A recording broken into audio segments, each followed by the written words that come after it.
एक बार एक बहुत ही दुखी व्यक्ति एक महात्मा के पास आकर कहता है, मैं अपने जीवन से बहुत दुखी हूं। मैं अपनी बीवी, बच्चों और अपने परिवार को भी खुश नहीं रख सकता। मैं अपने लिए भी कुछ नहीं कर पा रहा। कभी कभी तो मुझे अपनी जिंदगी को खत्म कर देने के भी ख्याल आते हैं। आप इतनी साधनाएं करते हैं, इतनी तपस्या करते हैं। क्या आप मुझे कोई ऐसा मार्ग बता सकते हैं जिससे मैं अपने बुरे वक्त से बाहर आ सकूं? मेरा बहुत बुरा समय चल रहा है। 2 वक्त की रोटी का इंतजाम करना भी मेरे लिए बहुत मुश्किल हो गया है। अब आप ही बताइए कि ऐसे वक्त में मैं जिंदा रहूं तो कैसे रहूं?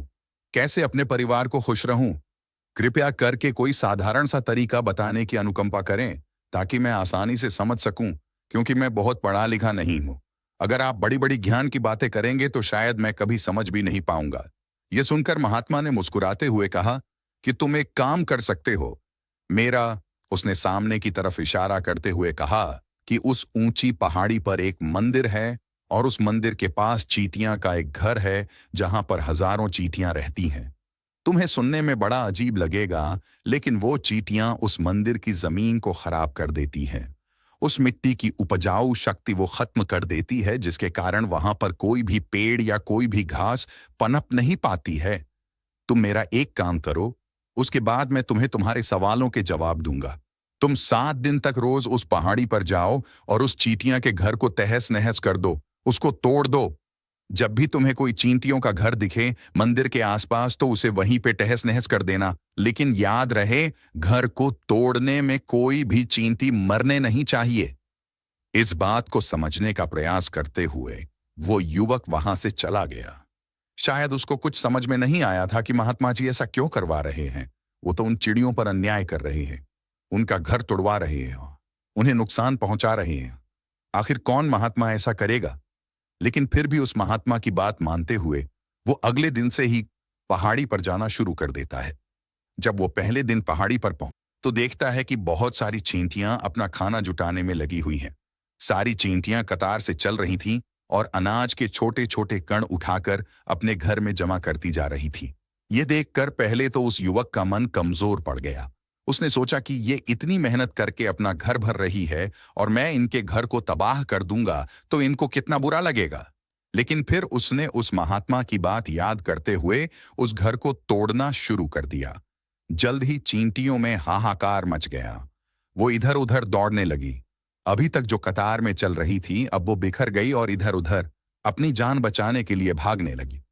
थोड़ी देर में घर टूट गया और सारी चींटियां इधर उधर छुपने के लिए भाग चुकी थी। ये करने के बाद वो युवक दुखी मन से वापस अपने घर पर लौट आया।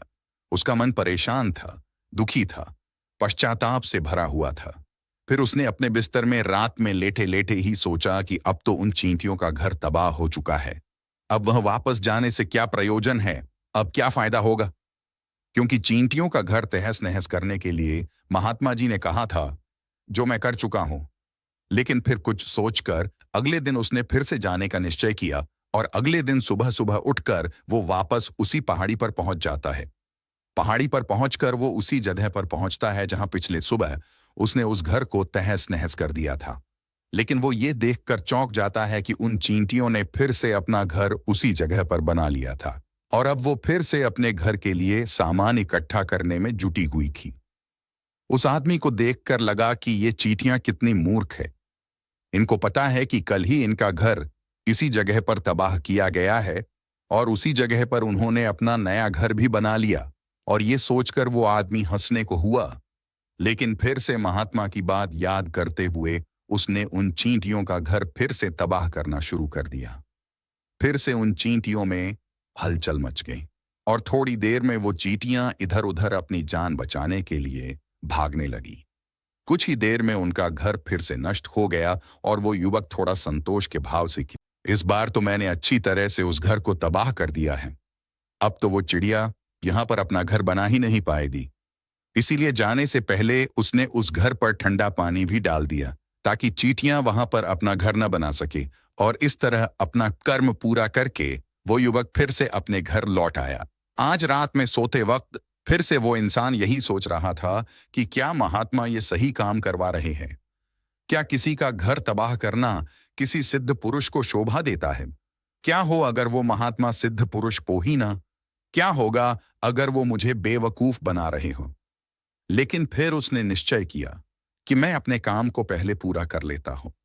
उसके बाद ही पता चलेगा कि महात्मा मुझसे ऐसा क्यों करवा रहे थे, और यही सोचकर वो रात में सो जाता है।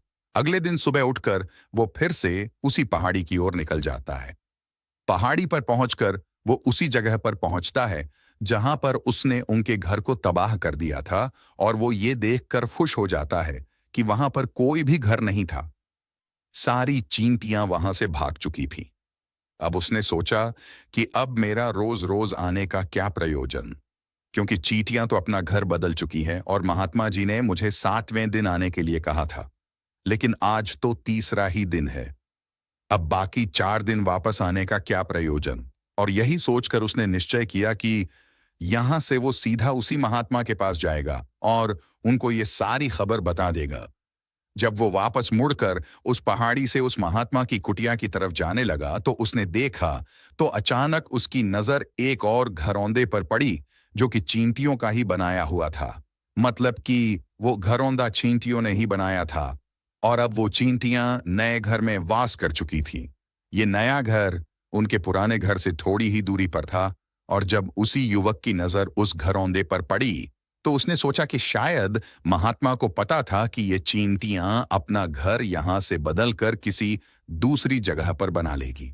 इसीलिए उन्होंने मुझे 7वें दिन आने के लिए कहा था, और ये विचार करके वो उसका नया घर भी तोड़ने के लिए पहुंच जाता है। जब वो वहां पहुंचा तो चींटियां उसी तरह अपने कार्य में लगी हुई थी। वो अपने लिए खाना इकट्ठा कर रही थी और अपने घर में जमा करती जा रही थी जो पुराना घर टूटा था। वहां भी अनाज के कारण बचे हुए थे, और चींटियां वहां से भी अनाज इकट्ठा कर करके वापस अपने नए घर में ला रही थी। अब यहां पर फिर से युवक का मन थोड़ा कमजोर पड़ गया, क्योंकि वो खुद भी कमजोर था, खुद भी वक्त का मारा हुआ था। इसीलिए उसके मन में उन चींटियों के प्रति दया का भाव उमड़ रहा था। उनके ऊपर उसे दया आ रही थी। ये चाहता था कि उनकी मदद करे, लेकिन वो उल्टा उनको नुकसान पहुंचा रहा था। लेकिन उस महात्मा की बात को याद करते हुए उसने फिर से उस घर को तोड़ने का निश्चय किया, और उसमें इस बार बड़ी ही सावधानी के साथ बिना किसी चींटी को कोई नुकसान पहुंचाए वो घर तबाह करना शुरू कर दिया। वक्त थोड़ा ज्यादा लगा, क्योंकि किसी भी चींटी को नुकसान न पहुंचाने की शर्त महात्मा ने पहले ही रखी थी। इसीलिए उसको बड़ी सावधानी के साथ उन घरों को तबाह करना था।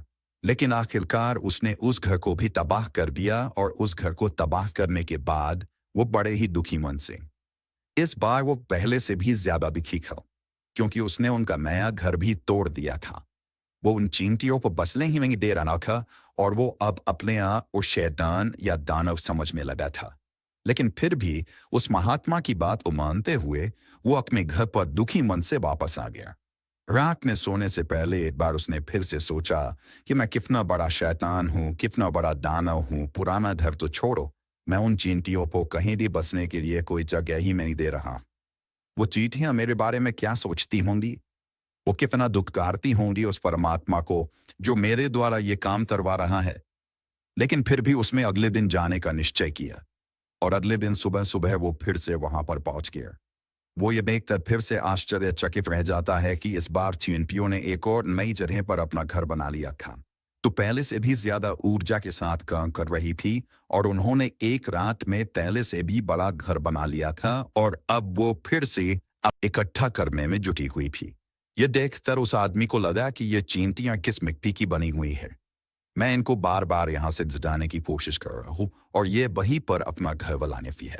क्या इनको पता नहीं है कि मैं इन्हें यहाँ पर कभी भी बसने नहीं दूंगा? ये चींटी है, दिखने में इतनी छोटी है, लेकिन फिर भी ये मुझसे हार नहीं मान रही है। बड़ी ताज्जुब की बात है, और इस बार उसने गुस्से में उस घर को तहस नहस करना शुरू कर दिया। लेकिन इस बार तहस नहस करते हुए कुछ चींटियां वहीं पर मर गई, उसके पैरों तले कुचल दी गई। कुचलने के बाद जब वो अपने अहंकार से बाहर आया तो उसने देखा कि गुस्से में उसने उन चींटियों को कितनी क्षति पहुंचा दी है। उसका मन पश्चाताप से भर गया, और वो रोता हुआ अपने घर की तरफ बढ़ गया। रात में सोते वक्त उसने सोचा कि मैं उन चींटियों पर बहुत ज्यादा अत्याचार कर रहा हूं, अब इससे ज्यादा अत्याचार मैं नहीं कर पाऊंगा, और यही सोचकर वो अगले दिन उन चींटियों के लिए अपने घर से थोड़ा आटा लेकर उसी पहाड़ी पर पहुंच जाता है। आज उसके मन में उन चींटियों के प्रति श्रद्धा का भाव था, दया का भाव था। आज वो उनकी मदद करना चाहता था और जब वो वहां पर पहुंचा तो चींटियां फिर से अपने नए घर को बनाने में जुटी हुई थी। उसने बड़ी ही करुणा के साथ उन चींटियों को अपना लाया हुआ आटा खिलाया और अगले 3 दिनों तक वो ऐसा ही कर रहा। वो रोज सुबह जाता और उन चींटियों को अपने हाथों से आटा खिलाता। 7 दिन के बाद वो युवक उस महात्मा के पास पहुंचकर हाथ जोड़कर बोलता है कि हे महात्मा जी, मुझे माफ कर देनी। मैंने उन चींटियों का घर तबाह करने के लिए बहुत कोशिश की। मैंने उनका घर तबाह किया, ये एक बार नहीं 4 बार मैंने उनका घर तोड़ा। इसके बाद मैं हिम्मत नहीं कर पाया, उनके घर को नहीं तोड़ पाया। मैं समझ सकता हूं कि मैंने आप तक काम पूरा नहीं किया और इसके बदले आप मुझे वो तरीके भी नहीं बताएंगे जो कि मुझे मेरे पूरे समय से बाहर निकाल सकते हैं। लेकिन मुझे इसका कोई खेप में नहीं। मुझे लगता है कि मैंने जो किया वो सही किया, इसीलिए मैं आपसे आज्ञा नहीं वापस जा रहा हूँ। कृपया मुझे वापस अपने घर जाने की आज्ञा दीजिए। यह सुनकर महात्मा ने मुस्कुराते हुए कहा कि अरे बेटा, कहाँ चल दिए? रुको तो सही, जलपान तो कर लो, थोड़ी देर ठहर जाओ, उसके बाद चले जा। और ये कहकर वो महात्मा उस युवक के लिए पानी लेकर आते हैं। पानी पिलाने के बाद महात्मा उस युवक से पूछते हैं कि तुम मुझे ये बताओ कि आसिफ, तुम उन चींटियों का घर तबाह क्यों नहीं कर सके? वो चींटियां तो छोटी छोटी है और तुम इतने विशालकाय हो, फिर भी तुम उन छोटी छोटी चींटियों का घर तबाह नहीं कर पाए। कहाँ है तुम्हारी शक्ति, तुम्हारा बाहुबल? इसका जवाब देते हुए उस युवक ने कहा कि हे महात्मा, मैंने उन चींटियों का घर तबाह कर दिया था, बार बार किया था। एक बार तो अपने गुस्से में उन चींटियों को भी मैंने हानि पहुंचा दी थी, लेकिन जिस दिन मैंने उनको हानि पहुंचाई उसी दिन मेरे को लगा कि मैं इनको क्यों हानि पहुंचा रहा हूँ, क्यों इनको इतनी तकलीफ दे रहा हूँ, और उसी दिन से मैंने उनको क्षति पहुंचाने की बजाय, नुकसान पहुंचाने की बजाय उनकी सहायता करनी शुरू कर दी। ये सुनकर उस महात्मा ने कहा कि यही तो सीखने की बात है। एक छोटी सी चींटी हमें जीवन का संदेश दे जाती है। मैंने तुम्हें उन चींटियों का घर तबाह करने के लिए नहीं भेजा था, मैंने तुम्हें भेजा था ताकि तुम उन चींटियों से कुछ सीख ले सको। तुम्हें क्या सीख मिली उन चींटियों से, क्या मुझे बता सकते हो? यह सुनकर उस युवक ने पूरी कहानी बयां कर दी। पूरी कहानी सुनने के बाद महात्मा ने मुस्कुराते हुए कहा कि बेटा, पहली सीख जो इन चींटियों से लेने की थी वो ये थी कि तुमने कितनी ही बार उनके घर को तोड़ने की कोशिश की, कितनी ही बार प्रयास किया कि उनका घर तबाह हो जाए, लेकिन वो हर बार अपना नया घर बना लेती थी। उन्होंने कभी भी हार नहीं मानी। अगर वो हार मान लेती तो वो चींटियां तुम्हें वहां पर नहीं मिलती। जीवन कार्यशीलता का नाम है, कर्मशीलता का नाम है।